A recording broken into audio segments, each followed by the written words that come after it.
I give the floor to the President of the State of Eritrea, C.Y.N.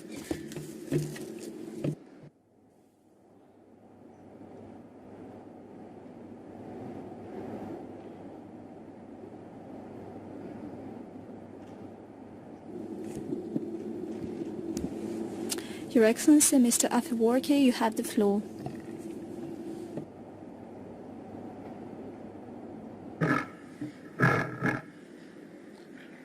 Excellency President Vladimir Putin, I would like to thank you for giving me the floor.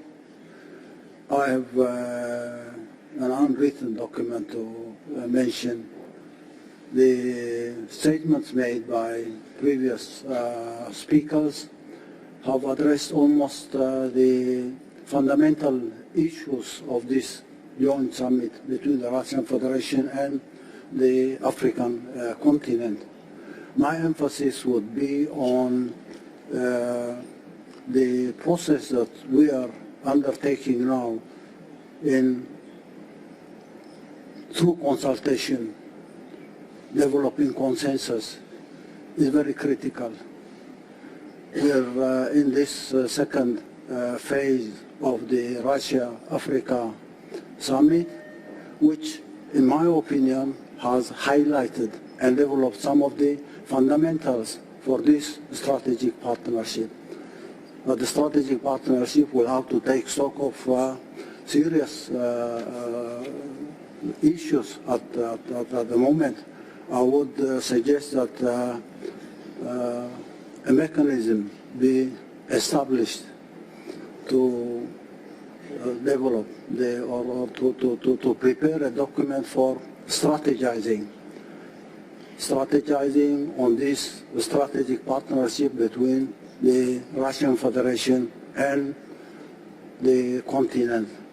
But this strategy will not have to be a general framework for the partnership that we'll have to build.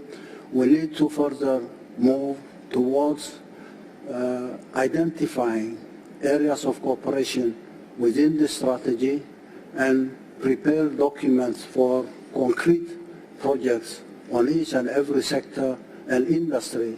The sectoral and industrial planning within a broader strategy, taking stock of details that will have to be prepared for the mobilization of resources. In my opinion, Russia, Africa, China, other partners, even outside Africa, Latin America, Asia, developing these projects and their manuals or details of the plans that will require the mobilization of resources. I would say this continent has, as we're told, has more than 60% of natural endowments globally. If this 60% could be mobilized to implement projects at a sectoral and industrial level, then we talk about the time frame for implementing these projects by mobilizing the required resources. I'm confident to say that the Russian Federation has all the industrial base and technology base to provide the support required for this strategic partnership between Russia and Africa, but also including other continents that will make their contributions at the final achievement of the goals. And the draft document will have to be prepared, I say now, and probably in the coming summit that will take place anytime next year, so that we have a clearly defined strategy.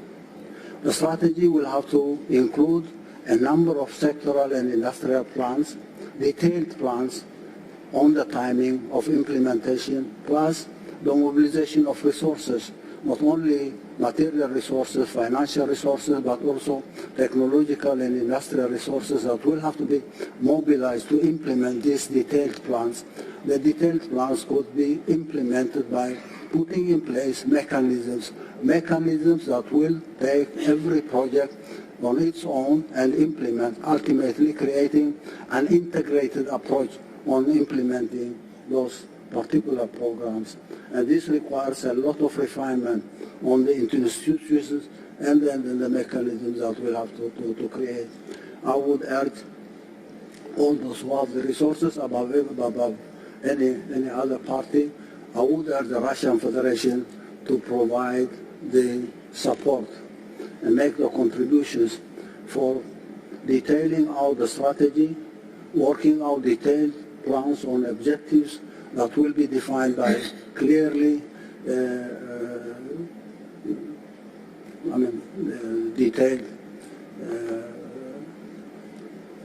the technological and quantifiable numbers, plus the time frame for implementing this project. Once we have this document ready, the contributions from each and every partner at the continental level, on the part of the Russian Federation, plus other global partners who will join our effort to change the reality in Africa, because the coming generation after 25 years will have a population of 2.4 or 2.5 billion within the continent, and their issues will have to be addressed at an earlier phase rather than later on facing challenge for the implementation of this project. I think this second summit will have to take stock of the preparation of this document so that each and every one of us will be ready or even working on some of the projects that will lead the mobilization of resources that we can make available to the success of this strategic summit. Once again, I would like to thank you, President Putin, for creating this conducive environment for exchanging ideas and developing consensus, but going beyond that to implementable, sustainable programs for the benefit of humanity, not only Russia and Africa. Thank you again. Я полностью согласен. Если не думать об ближайшей и среднесрочной перспективе, то и на сегодняшний день трудно будет добиваться конкретных, положительных, нужных нам результатов. Поэтому создание такого механизма стратегического партнерства – это очень важное дело, как маяк, такой, который показывает нам путь, направление нашего движения. Безусловно, это сложная работа.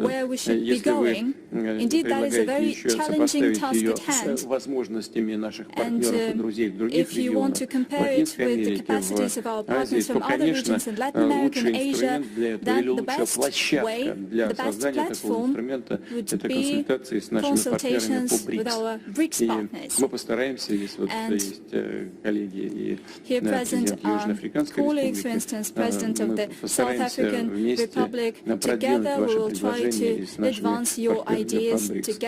И, конечно, нужно подумать над тем, как это сложная работа, особенно по отраслям, по странам, сложная работа. Но если мы хотим добиваться конкретных результатов, то думать об этом нужно прямо сейчас. Согласен с вами, конечно. Спасибо большое. Пожалуйста.